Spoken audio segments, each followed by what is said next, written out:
There is a cruel irony that often plagues us as we get older. You spend the entire day feeling tired.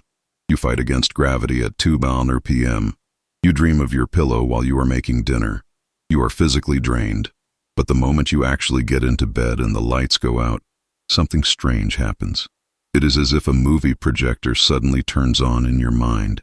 You aren't thinking about anything important. You aren't solving world peace. Instead, your brain starts replaying a random conversation from 3 years ago. It starts listing things you need to buy at the hardware store. It begins to worry about a noise the car made last week. You were exhausted 10 minutes ago, but now, lying in the dark, you feel tired but wired. Your body is heavy, but your mind is running laps. You tell yourself to just stop thinking, but the more you try to silence the noise, the louder it gets. This isn't just overthinking, and it isn't just stress. For many adults over 50, this inability to switch off is a physiological failure of a specific biological mechanism. You are trying to park a car that is still moving at 60 miles per hour because your internal brake pads have worn thin. The boring habit I'm going to share with you doesn't involve a pill, and it doesn't involve meditation in the traditional sense. It is a simple mechanical way to manually engage your body's braking system. But first, we need to understand why your brain refuses to shut down when you are safe in bed. We tend to think of sleep as a switch. You are either awake, on, or asleep, off. But your nervous system is more like a seesaw. On one side, you have the sympathetic nervous system. This is your gas pedal. It is responsible for alertness, focus, and reacting to the world. It releases cortisol and adrenaline to keep you moving. On the other side, you have the parasympathetic nervous system.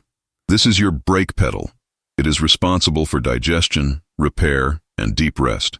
When we are young, this seesaw tilts easily.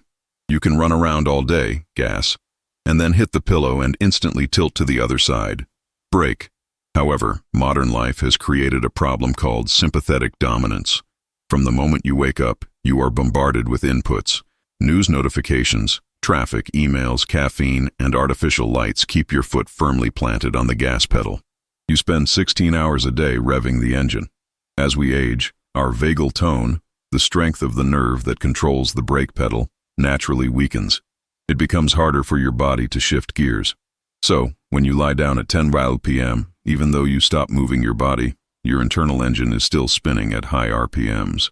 The silence of the bedroom actually makes it worse. When your brain is stuck in this high alert mode, it interprets silence not as safety, but as a potential threat. It scans the environment for danger. Since there are no tigers in the room, it turns that scanning inward, finding problems in your past or your future to fixate on. You cannot think your way out of this state. You cannot negotiate with a nervous system that is stuck on the gas. You have to use a physical override to force the brake pedal down. This brings us to the boring 9:15 p.m. habit. Most people wait until they are under the covers to try to relax. By then, it is too late. You need to initiate the braking sequence before you enter the bedroom.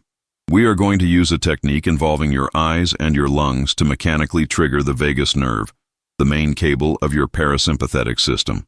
This sounds too simple to work, but it is rooted in how our biology detects threats. Think about how you spend your day. You are likely staring at a phone, a computer screen, or a book. This utilizes foveal vision, sharp, focused tunnel vision. Biologically, foveal vision is associated with stress and pursuit. When a predator locks on to prey, it uses this sharp, narrow focus. When you spend all day in foveal vision, you are signaling to your ancient brain that you are in a high-stakes, stressful pursuit. At 9:15 p.m., or roughly 45 minutes before bed, you need to break this lock. Go to a window or simply sit in a chair. Instead of looking at a specific object, I want you to soften your gaze. Expand your vision so you can see the walls to your far left and far right without moving your eyes. This is called panoramic vision. When you intentionally widen your field of view, it sends an immediate signal to the brainstem that you are safe. You cannot maintain high-stress alertness while in panoramic vision. It physically forces the nervous system to downshift. Do this for just 2 to 3 minutes. It is boring. You are just staring into space, but you are flipping the first switch. Once you have softened your gaze, you need to change the chemistry of your blood to clear out the residual alertness. We often hear, take a deep breath to relax. But a big, deep inhale actually increases your heart rate. That is the gas pedal. The brake pedal is the exhale. To manually slow your heart rate and engage the vagus nerve, we use a specific pattern often called the physiological sigh. Sit comfortably. Inhale through your nose comfortably, and then, before you let it out, take a second, shorter inhale through the nose to fully inflate the lungs. Then exhale slowly and fully through your mouth, as if you are blowing through a thin straw. The pattern is inhale, tiny inhale, long, thin exhale. This double inhale pops open the tiny sacs in your lungs, alveoli, allowing you to offload more carbon dioxide.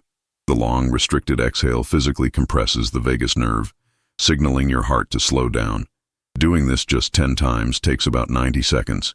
It is incredibly repetitive. It is boring, but it is the most effective way to chemically convince your body that the day is over.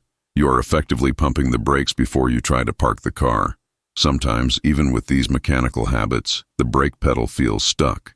This is often because the chemical messengers required to send that relaxed signal are depleted. Your nervous system runs on a complex fuel of minerals and amino acids.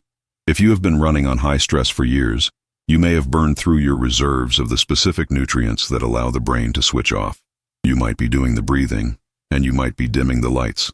But if the raw materials aren't there to produce the calming neurotransmitters, the engine keeps revving. Many people find that reintroducing a specific set of natural compounds can act like oil for that rusty brake pedal. It doesn't sedate you, it simply supports the body's natural ability to transition into rest. There is a specific natural solution that many are using to replenish these relaxation pathways and reclaim their nights. It is not about knocking yourself out. It is about giving your nervous system the support it needs to finally feel safe enough to sleep. I have placed the details on this natural method in the first link in the description below this video. If you feel like your off switch is broken, I highly recommend checking that link to see how you can support your body's natural rhythms. Sleep is not a waste of time. It is the only time your body can repair the damage of the day. By engaging your panoramic vision and using the double inhale technique, you stop relying on luck to fall asleep and start using biology. But there is one final piece of the puzzle. Once you fall asleep, you want to stay asleep. There is a common bedroom mistake regarding the temperature of your feet that might be waking you up later in the night. To learn how to fix your thermal regulation for unbroken sleep, click the video appearing on your screen now.